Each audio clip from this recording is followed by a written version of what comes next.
Bonjour, aujourd'hui je vous propose le top 14 des meilleurs exercices avec élastique pour travailler les pecs. Vous allez voir à la suite de cette vidéo là, vous allez avoir l'embarras du choix pour travailler les pectoraux avec élastique depuis chez vous. Vous allez voir que vous n'avez pas besoin d'aller en salle, vous avez vraiment tout ce qu'il faut. C'est parti. Alors un exercice de base que tout le monde connaît pour la partie globale des pectoraux, c'est les pompes. Là je vous montre comment je m'installe avec les élastiques pour avoir une tension forte. Dès le début, vous voyez, je commence à mettre un début de tension dès le début, je m'installe, j'étire les élastiques, je pose les mains dessus et je mets la tension que je veux.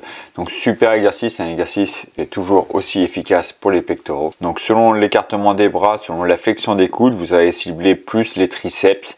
Là avec les bras bien écartés, on est bien sur les pecs dans sa globalité. Là je vous montre une version avec la barre où je passe l'élastique dans le dos. Vous voyez bien haut, une poussée pour avoir une poussée bien perpendiculaire au corps. Parce que des fois c'est trop bas, si vous mettez trop bas l'élastique trop bas, vous allez pousser un petit peu diagonale et là ce sera plus sur le devant des épaules. Donc si vous voulez l'objectif de devant les épaules c'est bien. Sinon vous voyez bien haut. Et là j'enroule les élastiques autour de la barre pour avoir une tension dès le début. On voit dès le début j'ai une tension et là je peux faire mon développé. Je fléchis un petit peu les genoux parce que quand le mouvement devient dur, on peut avoir tendance à se surcambrer. Les genoux déverrouillés, ça permet d'avoir le bassin en position neutre et éviter la surcambrure du dos. Là, une autre variante avec l'élastique, moi j'aime bien celle-là, ici au sol. Donc pareil, je m'installe pareil, l'élastique assez haut au niveau du dos. Cette fois-ci, je suis sur le dos. Donc là, j'installe les élastiques, j'enroule les élastiques autour de la barre. Vous voyez, je bloque avec les mains pour éviter que les élastiques tournent. Je fais tourner la barre voilà, pour avoir une bonne tension dès le début. Et pour avoir une bonne amplitude, voilà, je lève le bassin. Ce qui permet de travailler en même temps un petit effort sur les ischio-jambiers, les fessiers, les lombaires pour une position statique. Et je peux travailler le développé ici allongé. J'aime bien ce mouvement-là aussi.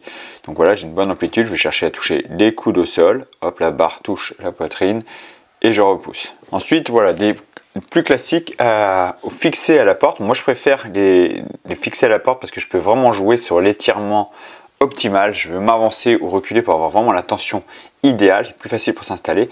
Donc là ici c'est une poussée, vous voyez, vers le haut, en diagonale vers le haut. Je passe sous les bras et je monte bien l'élastique collé au bras. Ça c'est important, je colle les élastiques au bras. Si les élastiques sont trop éloignés des bras, si les élastiques vraiment sont trop bas, vous allez avoir une tension beaucoup trop forte sur l'avant des épaules. Donc là, une poussée en diagonale vers le haut pour travailler les faisceaux supérieurs des clavicules, faire les faisceaux hauts des pectoraux et le devant des épaules.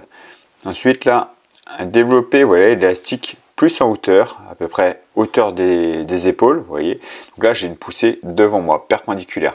Donc celui-là va être un exercice sur l'ensemble des pecs, sur les triceps. En général, quand vous faites cet exercice-là, vous n'allez pas sentir que les pecs et les triceps. C'est un mouvement que je fais très souvent, car il travaille aussi de la force de stabilité. J'adore cet exercice. Pour moi, c'est vraiment un exercice fonctionnel pour savoir pousser. D'accord? Donc je vais chercher à travailler, donc à savoir positionner mes jambes, être fort sur mes jambes, et un mouvement de poussée pour être stable, pour résister contre la tension de l'élastique. Donc il y a un travail d'appui, travail de gainage, travail des pecs, des triceps et des épaules. Je vous montre la version à genoux. Ici, ce que ça change, c'est que j'ai moins à me concentrer sur l'écartement des jambes. Je vais être fort sur les jambes aussi, sur le gainage. Et là, l'angle de poussée est un petit peu différent. Vous voyez, l'élastique est légèrement au-dessus des épaules. Je pousse un tout petit peu plus vers le bas. Donc j'ai une angle un peu plus vers le bas. Donc là, c'est vraiment idéal pour vraiment sentir plus les pecs que les épaules. Dans l'autre version, vu que l'élastique monte légèrement, on est un petit peu sur les épaules. Comme là, avec la barre, on voit j'ai une poussée. Vous voyez, l'élastique est un peu bas, l'accroche est un peu bas. Donc ça monte légèrement vers le haut. Donc je suis plus sur le haut des pecs. Or qu'à genoux, je suis vraiment plus sur l'ensemble des pecs. Et c'est plus facile à s'installer. Il n'y en a pas un qui est mieux que l'autre. Hein. Pas du tout. Il n'y en a pas un qui est mieux que l'autre. Les deux sont intéressants. J'aime bien varier les deux pour travailler l'entièreté des pecs avec le travail de gainage et positionnement des jambes. Là ici, le développé décliné, donc l'élastique est bien haut. Voilà, je me cale et je pousse vers le bas. Par contre, je m'incline un petit peu. Vous voyez, je me penche un petit peu en avant pour déverrouiller les épaules. Au début, faites-le sans élastique, avec un élastique très léger pour comprendre la position des bras à avoir. Il ne faut pas qu'il y ait de conflit articulaire au niveau des épaules. Vous voyez, les coudes partent en arrière. Je ne suis pas bloqué. D'accord? Donc je me penche en avant et je pousse vers le bas. On a beaucoup de force sur cet exercice-là. Donc en général, quand on commence à être assez fort, on ne le fait pas en premier exercice. On va plutôt chercher à se pré-fatiguer avant de faire celui-là ou alors on fait en série longue. Là, on va enchaîner avec de l'écarté. Donc idéal pour travailler l'amplitude des pectoraux, cherchez à jouer sur l'étirement. Surtout avec élastique, vous pouvez vraiment vous amuser à travailler vraiment la pleine amplitude, car en début de mouvement, la tension est plus faible. Donc je vais quand même chercher une tension, je cherche la tension qui me correspond, mais sans me faire mal au tendon, à l'insertion des muscles. Donc là, on va vraiment travailler l'étirement global des pectoraux sur la partie extérieure des pecs, c'est top. Là, on va voir comment travailler en force, donc vraiment les pecs, avec un banc incliné. Donc le banc là il est incliné, l'élastique il est en bas, et si vous observez bien, j'ai une poussée vraiment perpendiculaire au corps. Donc ça revient à un développé couché et pas un développé incliné, c'est un développé couché. Donc je cale des haltères derrière le banc pour pas glisser, pour pas être tiré en arrière, et là je peux me concentrer à 100% sur les pecs en gardant les épaules en arrière, la cage thoracique ouverte. Je joue sur l'étirement, c'est l'exercice numéro 1 là pour travailler les pecs dans son ensemble en force et bien se concentrer sur les pecs. Et là vous voyez, le banc il est très incliné, l'élastique au même endroit est très incliné, et là ça revient à un, vous voyez il est perpendiculaire le banc, sauf que l'élastique est derrière, ce qui revient à un développé incliné. Vous voyez, j'ai une poussée un petit peu vers le haut, donc là je suis plus sur la partie haute des pecs.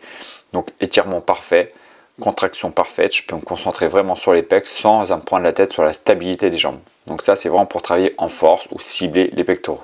Un autre exercice que j'aime bien quand on n'a pas de banc pour vraiment travailler en force, cibler sur les pectoraux, c'est celui-là, l'élastique en haut. Je suis à genoux et je vais chercher à travailler en unilatéral de chaque côté. Et vous voyez, j'ai le mouvement, l'angle du mouvement, la trajectoire du mouvement est parfait. On est sur un étirement et une contraction parfaite. Vous voyez, ouais, j'ai un étirement parfait quand le bras est en l'air et je repousse en diagonale vers la main intérieure pour avoir une contraction parfaite.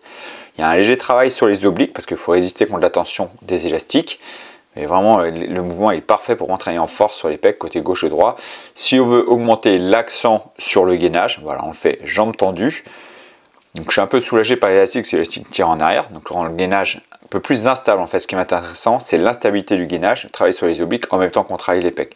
Donc hyper intéressant pour travailler en unilatéral. J'avais beaucoup gagné en force avec cet exercice-là, avant que je commence à me mettre au banc. Donc vraiment, si vous n'avez pas de banc, c'est un exercice que je vous conseille. Là, pour travailler de façon ciblée, on va chercher à travailler l'écarté en unilatéral avec l'avantage de travailler fortement les obliques. Là, je suis sur le côté, donc je peux vraiment travailler l'amplitude de mon mouvement sur un côté, donc là le côté gauche.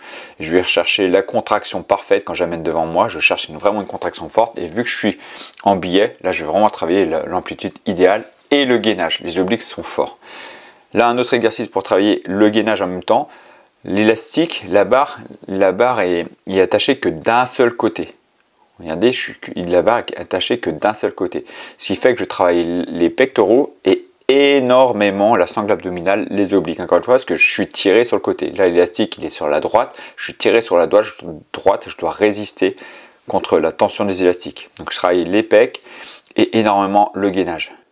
Donc vous avez vu, il y a vraiment de quoi faire. Vous vraiment tout travailler, les pecs en force, ciblés par exemple avec le banc, les pecs vraiment ciblés en force, par exemple l'élastique en hauteur, on est à genoux au sol, celui-là il est vraiment ciblé pour les pecs en force, on peut en travailler en unilatéral, les pecs avec une activation du gainage, les pecs de façon isolée, par exemple les bras écartés ici, vous pouvez vraiment être complet.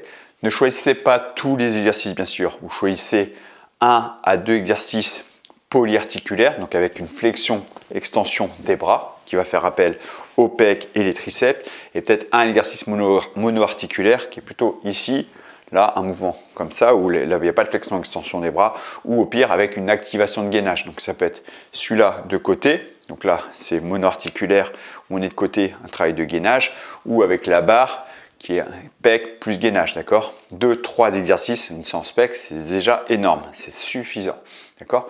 Si vous voulez aller plus loin, si vous voulez voir les meilleurs exercices avec élastique depuis chez vous, j'ai fait une formation là-dessus, je vous invite à cliquer ici, vous aurez toutes les infos pour voir comment vous entraîner chez vous avec élastique. Et je vous dis merci d'avoir suivi cette vidéo et à très bientôt pour une prochaine vidéo. Ciao.